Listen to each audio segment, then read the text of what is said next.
umang amakak lairambasi pukningda hainingai leitana penjai yengda asukki matik nungoli uchek wayakagi makhon sutai lairangshida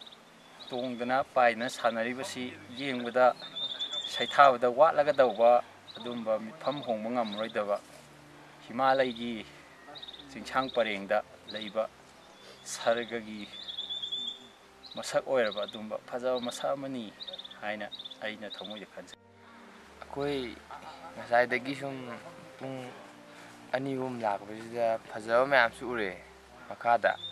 adu makhala ganda Lamjura Pass ki manung sida sigumba mafam ma lerambase yam phaje ani punsida ju sina hamani urise yam phaje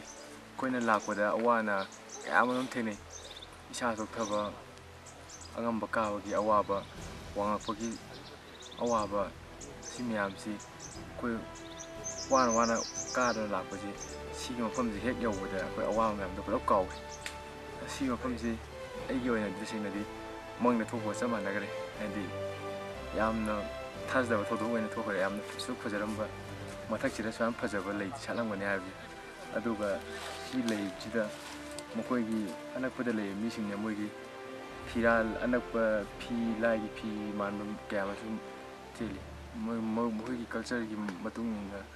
sigi leisi moina awang thakta ona ju lobu male si khalroga ai wakhalsu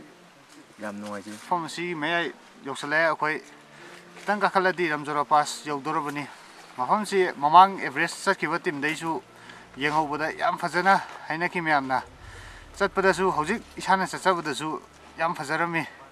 koi trekking gi maini chanba numit epin gi trang tramanga koi Lamjura Pass hariba mafam ase koi yore ado ai koi aina sum hajing badadi koi mahoksa gi phajaba haibaga do khuseng gi phajaba haibaga siga sangdum narakpa matamda mahoksa gi phajaba hasina adum hena leigani khuseng gi phajaba dadi akoina changba yaba mafam kaina changba yaba mafam miyoibana semba yaba mafam da pangai da leijabi wani do khuseng gi leijaramba haibadadi akoina amana changba ngamdaba mafam da ayam matamda thenglai mase aduna akoina hoji gaina mafam je koi thojil aga mafam je yobu yaba mafam nate haibadi akoi hoji mafam je kilometer lising ohumga sangwa yobu mafam da leiba area amane se akoina khong yam wana karaba matungda koi haiba mafam sida akoi mahoksa ga manadaba mahaki redo den haiba mahaki u pambisingji mahaka ki oiba mafam je leibi jaba adugu mafam da akoi hoji chatli masigi phajal jisu mahaki makhan ohum thongna salaga manung sida akoina changma matamda akoi gi wakhan sida abna nungaiba angang sing sida ju moina mapun sida urokjiba sing mokhoi amna haraujaba nungaiba sing go phaunare adugu loyana ingonda su madugi chapchaba bhaw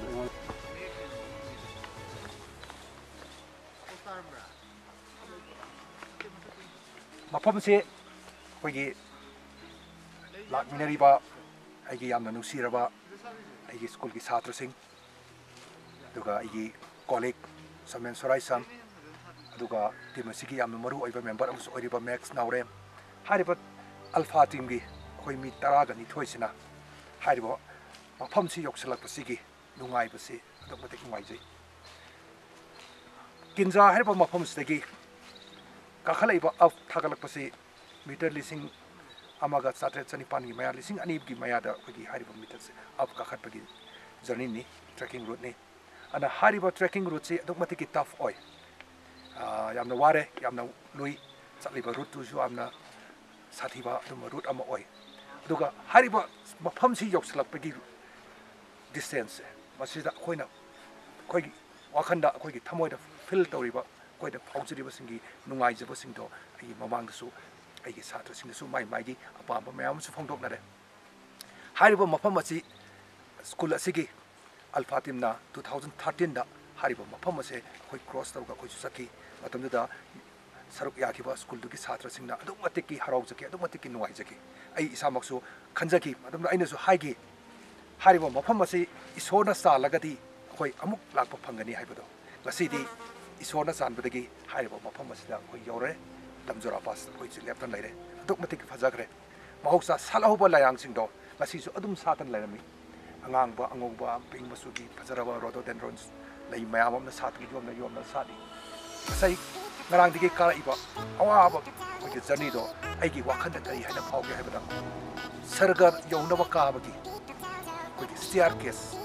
stairway to heaven ꯍꯥꯏꯕꯒꯤ ꯃꯑꯣꯡꯗ ꯑꯩꯅ ꯍꯥꯏꯐꯦꯠ ꯑꯩꯒꯤ ꯋꯥꯈꯜꯗ ꯄꯨꯁꯤꯟꯖꯔꯦ ꯑꯋꯥꯕ staircase ꯑꯃ ꯑꯩꯈꯣꯏꯅ ꯀꯥꯔꯒ ꯗꯣꯂꯥꯟ ꯀꯥꯔꯀꯥꯟꯗ heaven ꯌꯧꯁꯤꯜꯂꯛꯄ ꯑꯗꯨꯒ ꯂꯝꯖꯣꯔꯥ ꯄꯥꯁ ꯌꯧꯁꯤꯜꯂꯛꯄ ꯃꯇꯝꯗ heaven ꯍꯥꯏꯕ ꯃꯐꯝꯁꯦ ꯃꯥꯡꯗꯅꯦ heaven ꯁꯤꯅꯦ ꯍꯥꯏꯅ ꯑꯩꯈꯣꯏꯅ ꯂꯧꯁꯤꯟꯖꯩ ꯑꯗꯨꯛ ꯃꯇꯤꯛ ꯐꯖꯈ꯭ꯔꯦ ꯁꯥꯏꯊꯥꯅꯤꯡꯉꯥꯏ ꯂꯩꯇꯦ ꯁꯤꯒꯤ ꯐꯖꯕꯁꯦ ꯃꯃꯥꯡꯗꯁꯨ ꯑꯩꯅ ꯄꯟꯈꯤ ꯑꯩꯈꯣꯏꯒꯤ ꯋꯥꯈꯜꯗ ꯃꯤꯑꯣꯏꯕꯒꯤ ꯋꯥꯈꯜꯗ ꯀꯔꯤꯒꯨꯝꯕ ꯐꯖꯕ ꯃꯐꯝ ꯑꯃꯗ ꯑꯩꯈꯣꯏꯅ ꯌꯧꯔꯨꯔꯅꯤ ꯆꯠꯂꯨꯔꯅꯤ ꯑꯗꯨꯛ ꯃꯇꯤꯛ ꯐꯖꯔꯝꯒꯅꯤ ꯍꯥꯏꯕꯁꯦ ꯑꯩꯈꯣꯏꯒꯤ ꯋꯥꯈꯜꯗ ꯍꯥꯟꯅ ꯁꯥꯒꯠꯂꯒ ꯑꯩꯈꯣꯏ ꯂꯥꯛꯄ ꯉꯥꯛꯇꯅꯤ ꯑꯗꯨꯒ ꯑꯉꯥꯡꯁꯤꯡꯁꯤꯒꯤ ꯋꯥꯈꯜꯗꯁꯨ ꯑꯩꯈꯣꯏꯅ ꯇꯝꯈꯤꯕ ꯋꯥꯔꯤꯗꯨꯒꯤ ꯃꯇꯨꯡ ꯏꯟꯅ ꯃꯈꯣꯏꯒꯤ ꯋꯥꯈꯜꯗꯁꯨ ꯑꯗꯨꯛ ꯃꯇꯤꯛ ꯐꯖꯔꯝꯒꯅꯤ ꯍꯥꯏꯅ ꯃꯣꯏꯁꯨ ꯑꯗꯨꯒꯤ ꯋꯥꯈꯜ ꯑꯃꯗ ꯁꯥꯒꯠꯂꯒ ꯂꯥꯛꯈꯤꯕ ꯑꯗꯨꯒꯨꯝꯕ ꯋꯥꯈꯜꯂꯣꯟ ꯑꯗꯨꯒ ꯑꯩꯈꯣꯏꯒꯤ ꯋꯥꯈꯜꯗ ꯁꯥꯒꯠꯈꯤꯕ ꯐꯖꯕꯗꯣ ꯑꯗꯨꯒ ꯂꯩꯔꯝꯃꯤꯕ ꯃꯐꯝꯁꯤꯒꯤ ꯐꯖꯕꯁꯤꯒ ꯑꯅꯤꯁꯤꯒꯤ ꯈꯦꯠꯅꯕꯁꯦ ꯍꯧꯖꯤꯛꯇꯤ ꯂꯩꯔꯝꯃꯤꯕ ꯃꯐꯝꯁꯤꯅ ꯍꯦꯟꯅ ꯐꯖꯕ ꯍꯦꯟꯒꯠꯂꯛꯄ ꯑꯩꯈꯣꯏꯒꯤ ꯋꯥꯈꯜꯗ ꯁꯥꯒꯠꯈꯤꯕ ꯐꯖꯕꯗꯣ ꯋꯥꯈꯜꯒꯤ ꯐꯖꯕꯗꯣ ꯂꯩꯔꯝꯃꯤꯕ ꯃꯍꯧꯁꯥꯒꯤ ꯂꯥꯏꯔꯦꯝꯕꯤꯅ ꯄꯤꯔꯝꯃꯤꯕ ꯃꯁꯤꯅ ꯍꯦꯟꯅ ꯐꯖꯈꯠꯂꯛꯄ ꯃꯁꯤꯒꯤꯅꯤ ꯂꯝꯖꯣꯔꯥ ꯄꯥꯁꯀꯤ ꯐꯖꯕꯒꯤ ꯃꯒꯨꯟꯁꯦ ꯂꯝꯖꯣꯔꯥ ꯍꯥꯏꯔꯤꯕ ꯂꯥꯏꯔꯦꯝꯕꯤꯁꯦ ꯑꯗꯨꯛ ꯃꯇꯤꯛ ꯐꯖꯔꯦꯅ ꯑꯩꯈꯣꯏꯅ ꯂꯧꯖꯩ ꯍꯥꯏꯔꯤꯕ ꯂꯥꯏꯔꯦꯝꯕꯤꯁꯤꯕꯨ ꯑꯩꯈꯣꯏꯅ ꯑꯜꯐꯥ ꯇꯤꯝꯅ ꯄꯨꯝꯅꯃꯛꯀꯤ ꯑꯣꯏꯅ ꯑꯩꯈꯣꯏꯅ ꯃꯍꯥꯛꯄꯨ ꯈꯨꯔꯨꯝꯖꯔꯤ ꯂꯥꯛꯏꯕ ꯄꯨꯝꯅꯃꯛꯀꯤꯁꯨ ꯑꯣꯏꯅ ꯑꯗꯨꯒ ꯊꯥꯞꯂꯕ ꯑꯩꯈꯣꯏꯒꯤ ꯂꯝꯗꯝ ꯃꯅꯤꯄꯨꯔꯗ ꯂꯩꯍꯧꯔꯤꯕ ꯑꯩꯈꯣꯏꯒꯤ ꯏꯆꯟ ꯏꯆꯥꯁꯤꯡ ꯑꯩꯒꯤ ꯅꯨꯡꯁꯤꯔꯕ ꯁꯥꯇ꯭ꯔ ꯁꯥꯇ꯭ꯔꯤꯁꯤꯡ ꯄꯨꯝꯅꯃꯛꯀꯤꯁꯨ ꯑꯣꯏꯅ ꯍꯥꯏꯔꯤꯕ ꯃꯐꯝꯁꯤꯗ ꯃꯌꯥꯝꯒꯤ ꯄꯨꯝꯅꯃꯛꯀꯤ ꯑꯣꯏꯅ ꯑꯩꯅꯁꯨ ꯈꯨꯔꯨꯝꯖꯔꯤ ꯂꯝꯖꯣꯔꯥ ꯄꯥꯁ ꯊꯃꯣꯏ ꯍꯨꯅ ꯐꯖꯕ ꯃꯐꯝꯅꯤ ꯑꯩꯅ ꯍꯥꯏꯖꯅꯤꯡꯉꯤ ꯄꯨꯝꯅꯃꯛꯇ ꯄꯨꯟꯁꯤꯗ ꯉꯝꯃꯒꯗꯤ ꯍꯥꯏꯔꯤꯕ ꯃꯐꯝꯁꯤꯗ ꯑꯝꯇꯪ ꯂꯥꯛꯄꯤꯌꯨ ꯂꯝꯖꯣꯔꯥ ꯄꯥꯁꯀꯤ ꯐꯖꯕꯁꯦ ꯑꯝꯇꯪ ꯌꯦꯡꯃꯤꯟꯅꯁꯤ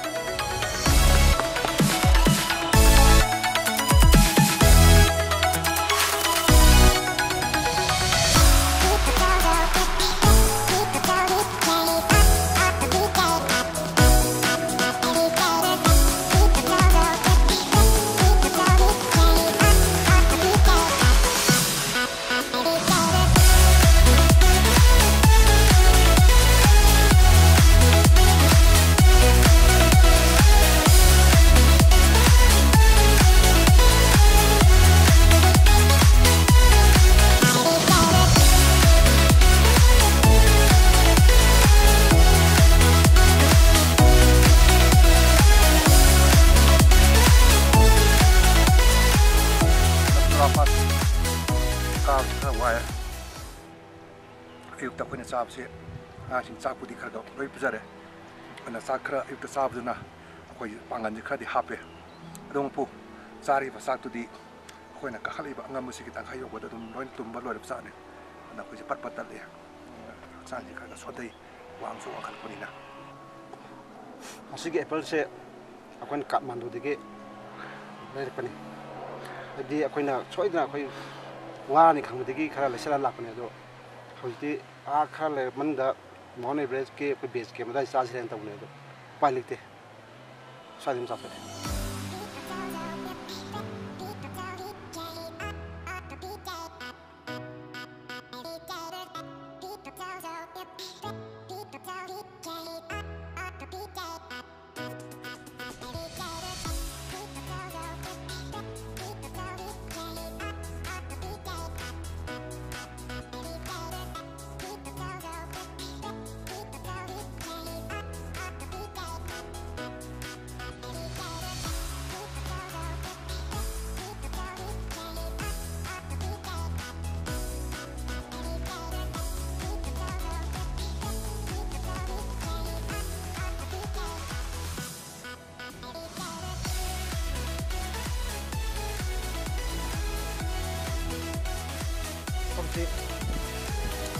ꯂꯝꯖꯣꯔꯥ ꯄꯥꯁꯀꯤ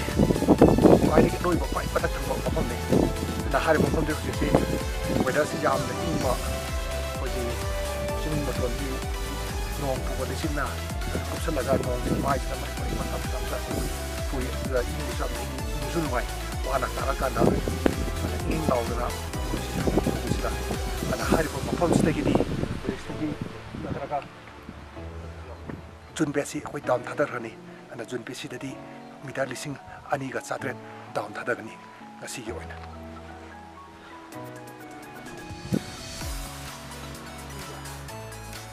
ꯑꯩꯅ ꯍꯧꯖꯤꯛ ꯂꯩꯔꯤꯕ ꯃꯐꯝ ꯑꯁꯤ ꯂꯝꯖꯣꯔꯥ ꯄꯥꯁꯇꯒꯤ ꯂꯥꯟꯊꯣꯔꯒ ꯃꯤꯇꯔ लिसिंग अहुमगा चात्रेट वांगम मफमने अखोई जुनबेसी हाइबा मफमदो तमना चंगलकपने दुबु खुदुंग चादबदे अखोई सी मफमसिदा ngasi कैंप तोक्सले